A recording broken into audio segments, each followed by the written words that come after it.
Quanto eu chorei, derramado aos teus pés, quanto eu clamei, meu Senhor, na adoração que eu fazia em meio à dor, o teu coração me ouviu. Bom dia! Entendiam Bom dia, queridos! Que a graça, que a paz do nosso Deus esteja sobre nós em mais uma manhã. Vamos compartilhar a palavra no livro de João, capítulo 9. Diz: a cura de um cego de nascença.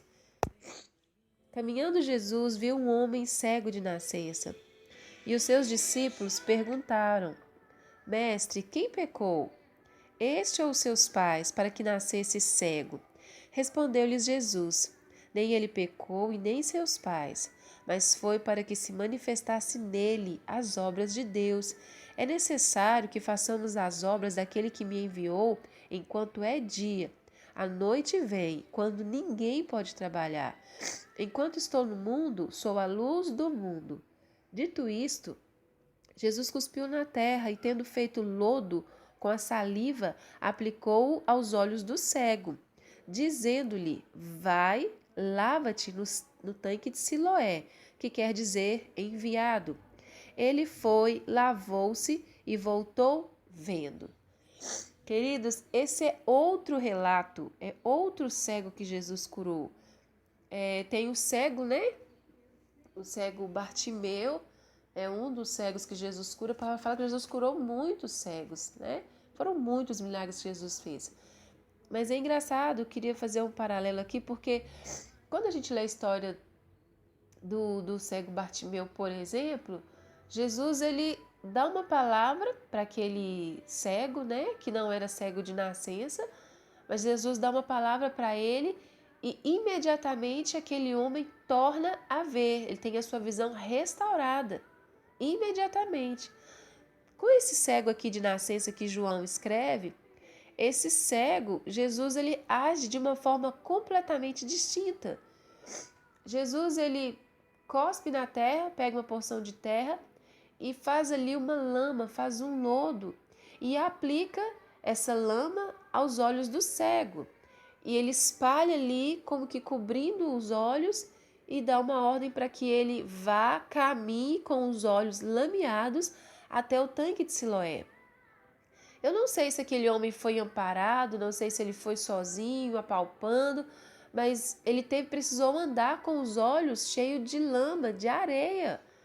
Gente, é horrível ter que caminhar com areia, quando uma areia simples cai nos nossos olhos, é um desconforto, uns cílios, qualquer coisa. Seus olhos ficam irritados, você é um corpo estranho dentro dos seus olhos. Então, assim, imagine esse homem ter que caminhar já sem enxergar, porém agora com aquele desconforto nos olhos. E eu imagino ele caminhando até esse tanque, chegando lá, tendo que talvez descer completamente e se lavar ali, lavar os seus olhos, e só então ele torna a ver e retorna para Jesus enxergando. Glória a Deus por isso. A gente pergunta por que Jesus fez isso se ele tinha poder para poder curar instantaneamente aquele homem. Por que ele não fez como fez com tantos outros, liberou uma palavra e pá! Tudo volta ao normal ou tudo passa a ser normal, curado, andando, enxergando, ouvindo. Por que será? A gente às vezes fica perguntando por quê, mas na verdade a pergunta tem que ser mudada. É para quê? Talvez a pergunta certa seria para quê? Qual o motivo? Qual o propósito de Jesus ter feito de forma diferente? A gente precisa aprender a fazer até as perguntas de forma diferente. Lembra que eu disse que Jesus é intencional em tudo que ele faz?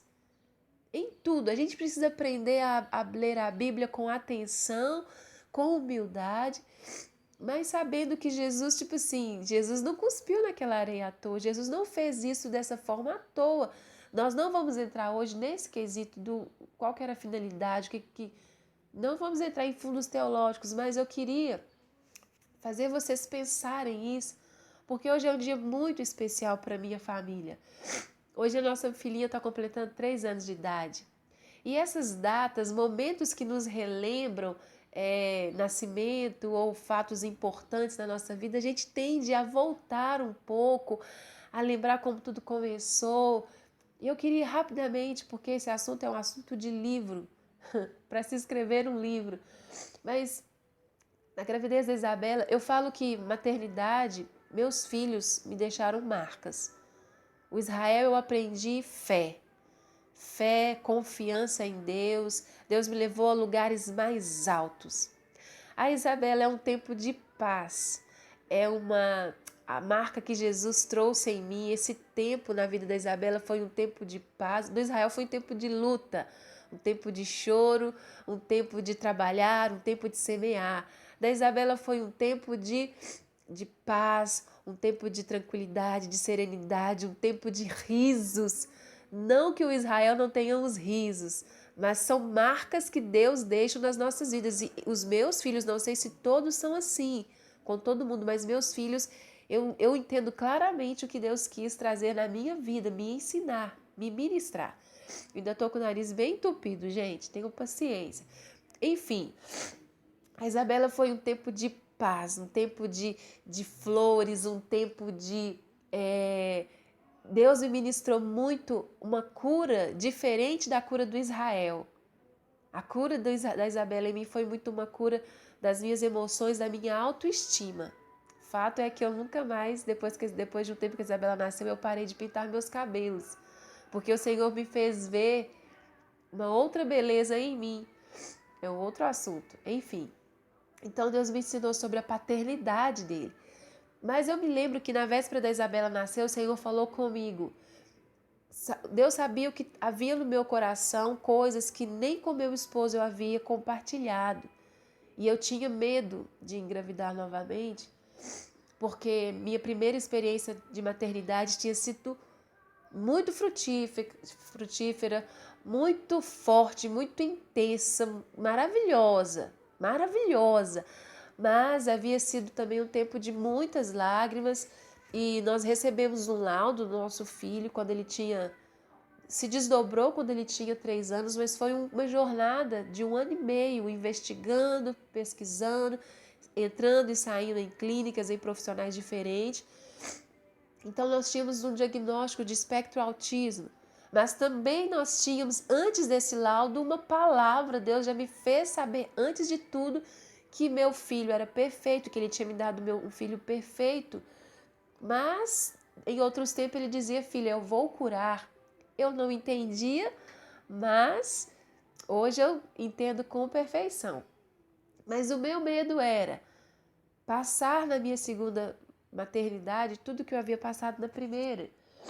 E eu tinha medo da Isabela nascer com as mesmas dificuldades, que eram só quem sabe o que é isso, entende quão desafiante é a rotina, a simples rotina com alguém que tem essas limitações.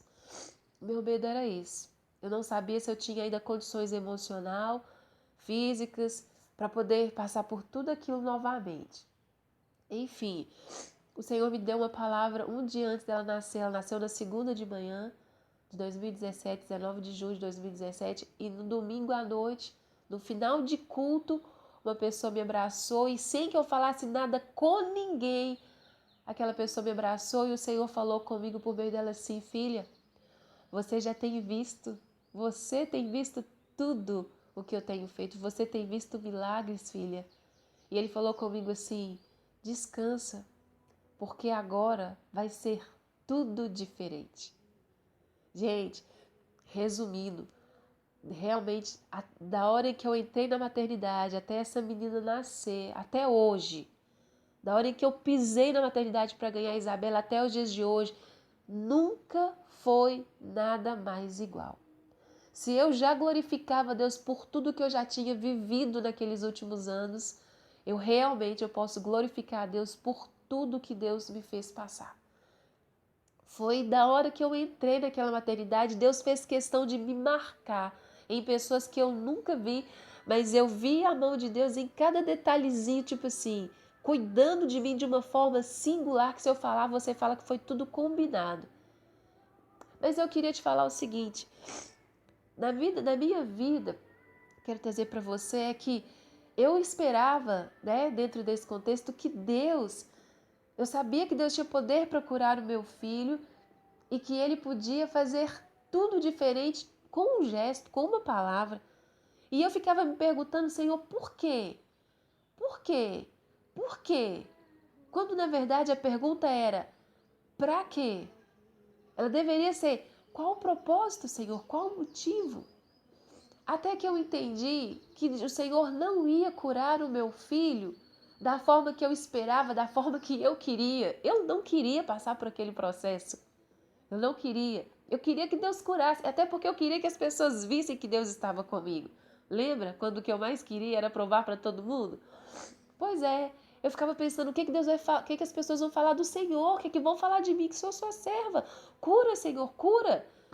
Gente, quando eu entendi que Deus queria que eu passasse pelo processo, eu tive que respirar, relaxar, que foi um processo longo. E eu falei, Senhor, tudo bem. Eu sei que o Senhor tem poder para curar imediatamente, mas eu estou entendendo que o Senhor quer que eu passe pelo processo. Não era o Israel, não era o meu filho, era eu. O processo ia me restaurar, o processo ia me curar, o processo ia me reerguer, o processo ia me fortalecer, o processo ia me levar a lugares além, mais altos e até também mais profundos. Então eu quero dizer para você, meu querido, pare de perguntar, não sei o que você está vivendo. Eu sei que essa é a palavra que eu acordei hoje e eu quero compartilhar com você.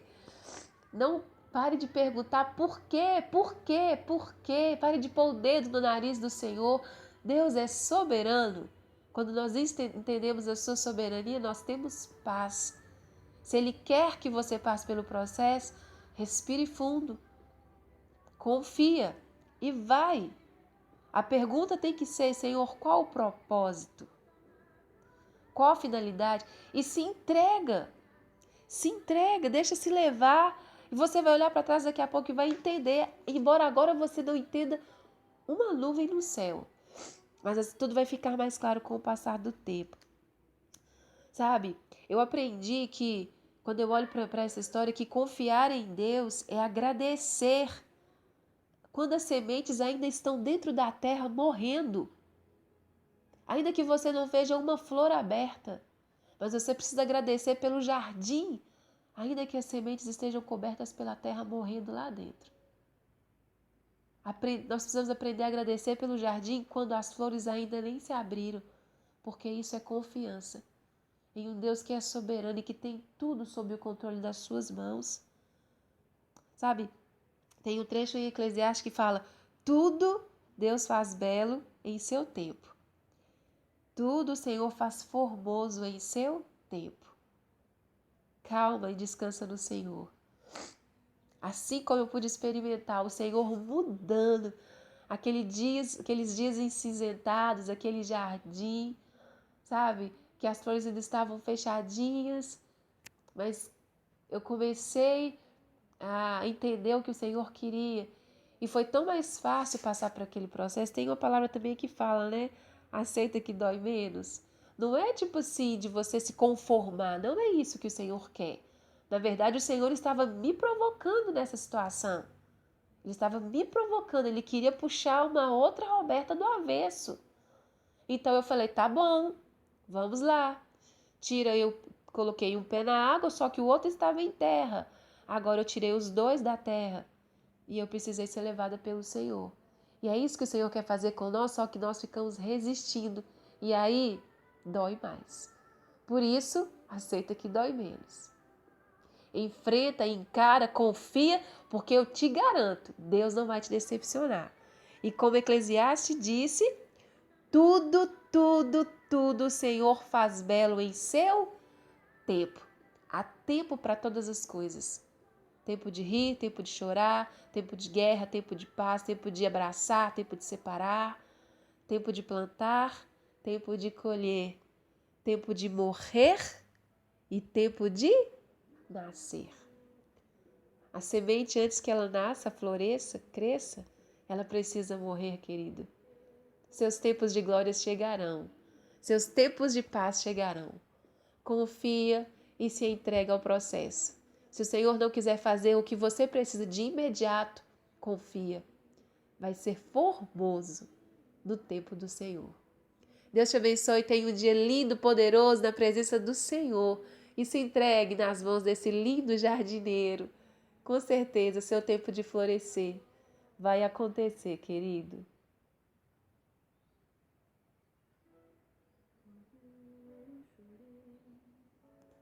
Derramado aos teus pés, quanto eu clamei, meu Senhor,